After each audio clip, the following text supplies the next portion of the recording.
This is Real News Media TV, coverage you can trust. Please like, share, subscribe, and hit the notification bell. Select all for daily news updates.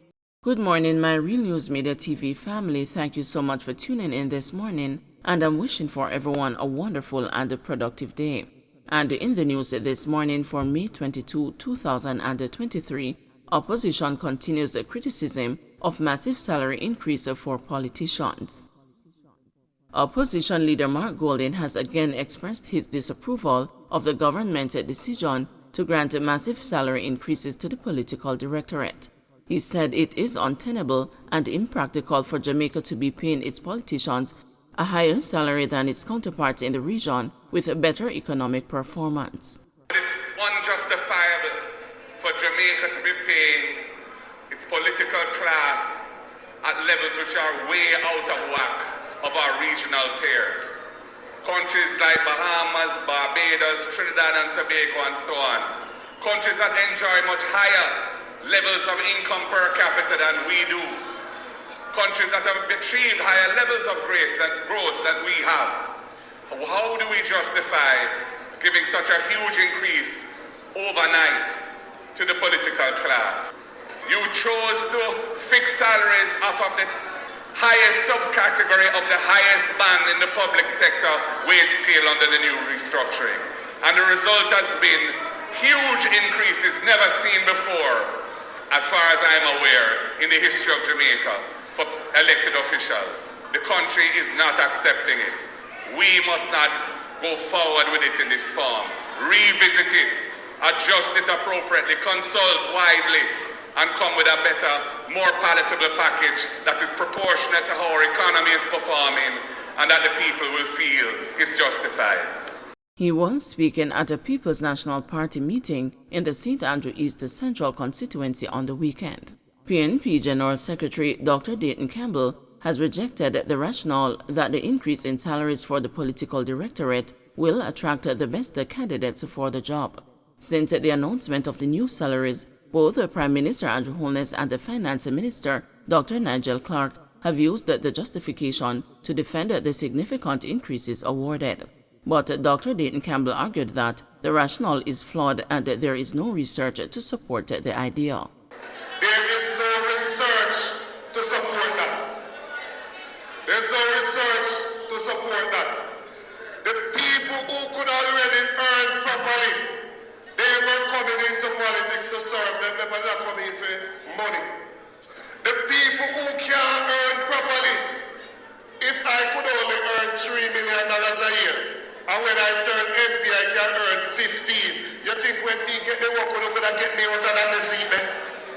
Me not fit dead tonight. I would not do anything to keep the work, so all he's going to do is to ensure that the little riffraff them will have over on him backbench, fight for stay in the parliament without the ability to make any contribution to the development of the country. Church leader blasted parliamentarians for shameful pay hike. President of the Jamaica Evangelical Alliance, Bishop Dr. Alvin Bailey, has joined the list of critics and the groups who have called for a rollback of the salary increases to parliamentarians. Speaking at a church service in Portmore, St. Catherine on Sunday, Bishop Bailey described the increases as disgraceful and unacceptable, saying they come at a time when workers in the public and the private sectors are being forced to take low wages.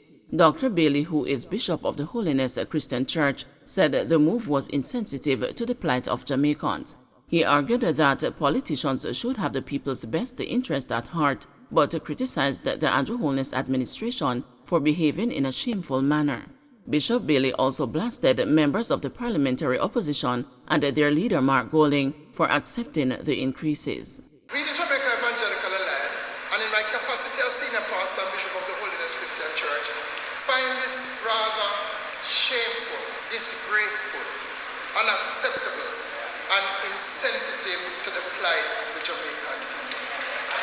Christianity that I embrace does not only speak to preaching to you from this pulpit.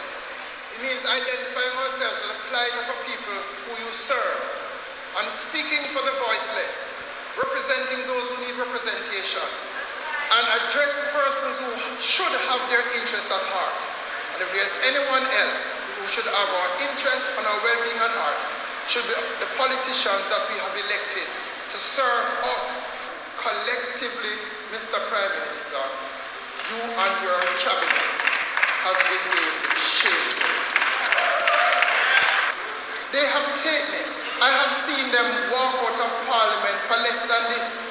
I've seen them vigorously opposing actions that are less than this. They have took it and they are flip-flopping. The leader of the opposition, he has decided to give back 80% until when the other negotiations are settled. That is unacceptable. Nothing short of a rollback of this increase is acceptable to us, the Jamaican people. Roll back to more moderate increases that reflects sensitivity to the limitations in our performance, in our economic performance as a nation and as a country. And so we will continue to speak and protest. Man charged with housebreaking in Trelawney. The Trelawney police have charged a man who reportedly broke into a house at a racecourse in the parish on May 17. Sean Comrie, a 39-year-old from Racecourse, is charged with housebreaking with intent to commit a felony. The police say the complainant was at home about 3:53 a.m. when she was awoken by strange sounds. She went to investigate and they reportedly saw Mr. Comrie, who had gained the entry to the house through a kitchen window, standing at her bathroom door. A report was made to the police and an investigation launched. Mr. Comrie was handed over to the police by family members later the same day and was subsequently charged. He is scheduled to appear in the Trelawney Parish Court next week. St. Catherine authorities examining shelter readiness ahead of hurricane season. The St. Catherine Municipal Corporation says it is examining the state of readiness of the shelters in the parish ahead of the June 1 start of the Atlantic hurricane season.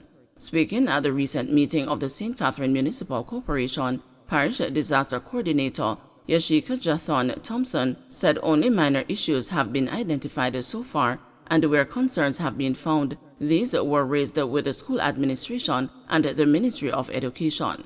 A full report on the shelters will be provided after the assessment is complete. This report will likely come at the next committee meeting in June, she said. We are currently conducting the shelter inspections.